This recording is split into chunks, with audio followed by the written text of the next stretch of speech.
عليكم. اللهم صل وسلم وبارك على افضل الخلق وعلى اله وصحبه اجمعين. اهلا وسهلا بكم حبايبي هنا في قناتي، قناه مطبخ سلوى. يا رب تكونوا بخير. النهارده هنعمل بقى مع بعض. قبل ما نبدا كده الفيديو نصلي على النبي ونصلي على رسوله ونقول اللهم صل وسلم وبارك عليه. بصوا هنعمل ايه كده. هنعمل معانا النهارده صينيه فراخ كده حلوه وخفيفه. هي كلها توابل، بس التوابل بتاعتها بتبقى حلوه جدا. انا بحط فيها يعني هي بص تعتبر كلها بالتوابل، ما فيهاش حاجه جديده ولا فيها اي حاجه ايه زياده. بصوا هقول لكم احنا بنعمل ايه. اول حاجه هنا انا معايا هنا فرخه مغسوله كويس جدا معايا، تمام اهي. بصوا اهي ومصفيه وزي الفل. معايا ايه بقى؟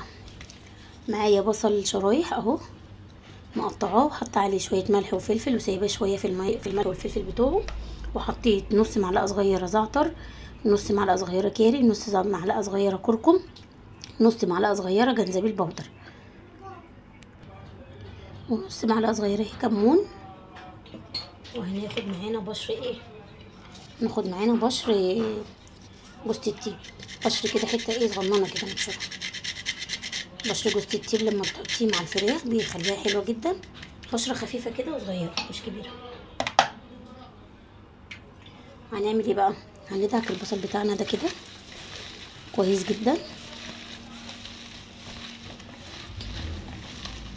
اهو. انا عايزه الميه بتاعه البصل تنزل، وانا طبعا كنت سايباه بالملح والفلفل، نزل ميته دبل شويه اهو.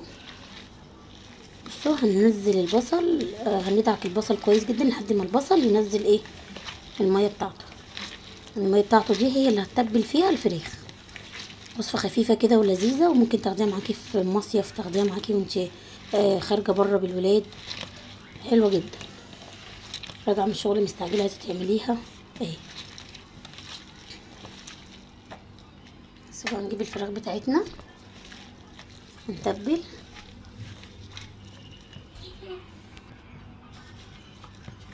نتبل الفراخ كويس كده معانا اهي، نحط تحت الجلد.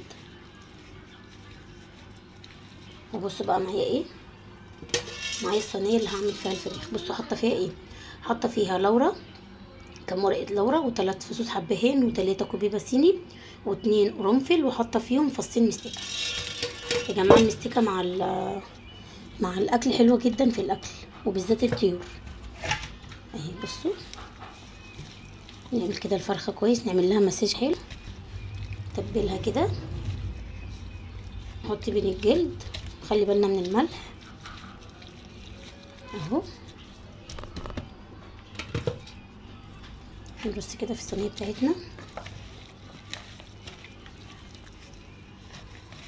هعمل لكم كمان معاها دلوقتي صينيه بطاطس حلوه قوي تناسب الجو الحر اللي احنا فيه ده، من غير قوطه ومن غير صلصه يعني، ومن غير ايه ما تبقى متسبكه. نتبل كل الفرخه بتاعتنا كده تتبيله حلوه. بقى في التتبيله دي ايه حوالي ايه نص ساعه كده، على بال ما نلف لفتنا كده في المطبخ، وعلى بال ما نعمل صينيه البطاطس بتاعتنا. بعد كده هنولع عليها البوتاجاز، نولع عليها البوتاجاز من فوق. بعد كده هندخلها تاخد ايه وش من تحت. طبعا الكبده والقناصه والحاجات دي بنحطها طبعا اهي.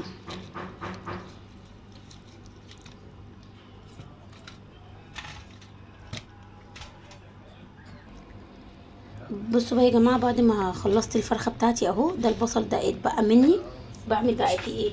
بصوا معلقه كده في ايدي اهي صويا صوص، بصوا، او في الكوبايه، في معلقه، اي حاجه يعني اهي. بصوا كده كده انا ايدي متبله مطرح التتبيله اهي. طبعا انا لابسه جلافز عشان طبعا الكركم اللي انا حطاه، وعشان كمان ايدي فيها حساسيه فتعباني. بصوا الصويا صوص دوت مع الخلطه دي بتخلي البصل بتاع الفراخ طعمه حلو جدا، وبتنزل صوص حلو جدا في الايه في الفراخ اهو. بصوا اهي، بصوا شكلها تحفه، ريحتها جميله حلوه جدا، في نفس الوقت خفيفه. زي ما قلت لكم ممكن تاخدوها زي ما هي كده متتبله بالتتبيله دي، لو رايحين مصيف تبقى على التسويه على طول، لو رايحين مثلا خارجين بره بالولاد تتفسحوا جنينه، او رايحين نادي، او رايحين حته، تاخدوها برضو معموله زي ما هوريها لكم دلوقتي كده في الصينيه. بصوا اهي. هعمل بقى ايه، هحط كده في الاخر ايه قرن فلفل كده. لو عايزين تحطوا حته فلفل احمر كمان ممكن تحطوا، او اصفر اهي. بصوا اهي، بصوا شكلها حلو جدا. عايزين تحطوا لها فلفل الوان ممكن برضو تحطوا معاها فلفل الوان. بصوا هروح بقى احطها على البوتاجاز دلوقتي، وهرجع نعمل مع بعض صينيه البطاطس. بصوا بقى هنعمل ايه مع بعض. هنعمل صينيه البطاطس بتاعتنا اهي. بصوا مقطعها كلها حلقات كلها، بصوا قد بعضيها اهي. بصوا السمك بتاعها كلها قد بعض اهي. بصوا بقى هنعمل ايه. معايا طماطم، معايا فلفل الوان اهو، ومعايا فلفل اخضر، ومعايا ايه بصل ده انا حاطه عليه ملح وفلفل عشان ينزل ميته، عشان انا عايزه ميته، وحط عليه توابل فراخ. هنحط كده الطماطم بتاعتنا هنرصها. صينيه بطاطس خفيفه مش كلها صلصه، بتناسب الجو الحر اللي احنا فيه ده، والخضار ده بيبقى طعمه حلو معاها اهي. زي ما قلت لكم كده تبقى الجو اللي احنا فيه الحر ده اهي، لذيذه وخفيفه وطعمها يبقى حلو جدا، مفيهاش اي حاجه تقيله على المعده ولا حاجه. نحط معاها فلفل الوان كم واحده كده، فلفل اخضر اهو. بصوا الجو اللي احنا فيه ده عايزين نحط ايه، نحط كده يعني في دماغنا نعمل حاجه خفيفه ونعمل حاجات لذيذه، مش عايزين حاجات تقيله عشان المعده اهو. اخدمي اللقمه كده اللي بتعمليها او الاكله اللي بتعمليها عشان ايه تطلع معاكي حلو. بصوا البصل بقى ده، طبعا الفلفل هنحطه اهو. بصوا البصل بقى ده اهو نزل ميته. هعمل ايه، هدعكه كده خفيفه بالملح والفلفل، وهفككه كده من بعضه اهو.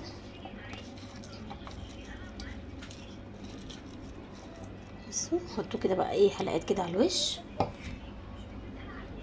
عشان ينزل طعمه ايه على البطاطس بتاعتي اهي. بصوا والله لو جربتوها هتعجبكم جدا، هتلاقوها خفيفه كده في الاكل، بس وهي اصلا شكلها تحفه لوحديها. من الحاجات اللي بحب اعملها على طول صينيه البطاطس، بتبقى بالنسبه لي اكله حلوه ومشبعه ولذيذه كده، وبالذات في الشتاء بتدفي، تطلع سخنه كده تاكلوها كده في الشتاء بتدفي. بس طبعا بتبقى كلها بقى صلصه بتاعت الشتاء دي بقى، هبقى اعملها برضو معاكم ان شاء الله. بصوا بقى نحط ايه على الوش. نحط معلقه صويا صوص اهي، معلقه كبيره كده. الصويا صوص ده بقى هيديها طعم حلو جدا وهيديها لون حلو قوي معانا. بصوا شكلها بصوا جميله اهي، بصوا تحفه.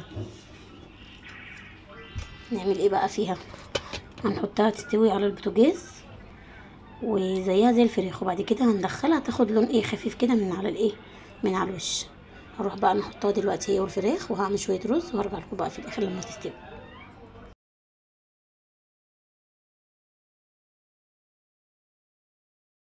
يكون نحط على الوش كده معلقه ايه زبده عشان هي الماده الدهنيه بتاعتها، عشان هي طبعا معلهاش اي دهون ولا اي حاجه. نحط لها كده معلقه زبده كبيره كده اهي. نغطي بقى عليها ونسيبها تستوي، هي بتغلي اهي وريحتها قلبة الدنيا. بصوا بقى يا حبايبي معايا ايه، معايا شويه رز كده هعملهم كده حلوين بشعريه. طبعا الاكله دي عايزه جنبها ايه رز بشعريه. بصوا معايا هنا دي زبده هي لسه مسيحيها، هاخد كده منها معلقتين كبار اهو، معلقتين كبار كده على الرز بتاعي. انا حاطه رز، حاطه شعريه بحمرها في معلقتين ايه زيت كبار، وطبعا الباقي زبده. انا بحب اعمل الرز بالزيت وبالزبده اهو. بصوا زبده بلدي اهي جميله. بصوا لسه قطعها حالا اهي. حمر بقى كده الرز بتاعي، حمر الشعريه كده واديها لون حلو. خلي بالنا تبقى ايدينا في الشعريه بتاعتنا عشان الشعريه سريعه ان هي تتحمر. الرز بالزبده بيبقى طعمه حلو قوي، بيبقى جميل قوي بالزبده.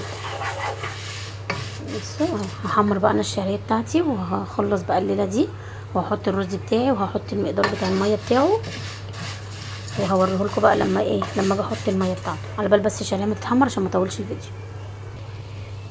بصوا يا حبايبي بقى الشعريه بتاعتي اهي اتحمرت. بصوا اللون ده هو ده اللي انا عايزاه، اللون الذهبي الحلو ده. هعمل ايه بقى؟ هنزل عليها بالرز. الرز بتاعي انا غسلاه كويس ومصفياه اهو.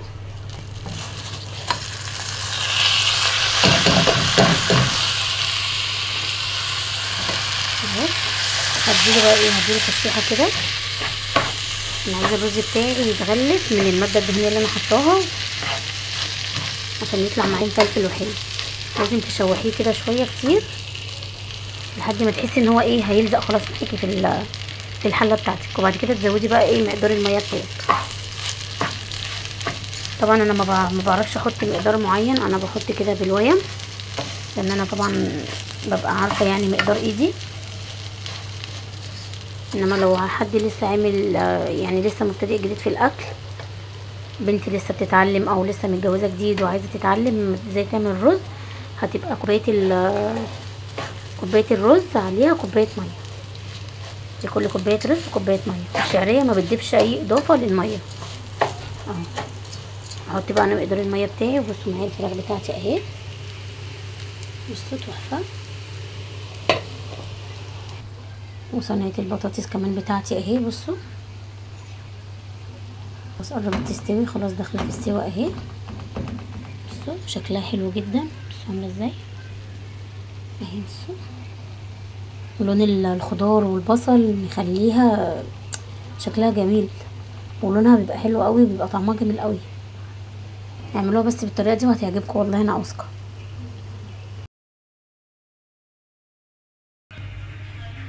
بصوا بقى يا حبايبي الرز بتاعي اهو. بصوا اتعمل، بصوا مفلفل ازاي، بصوا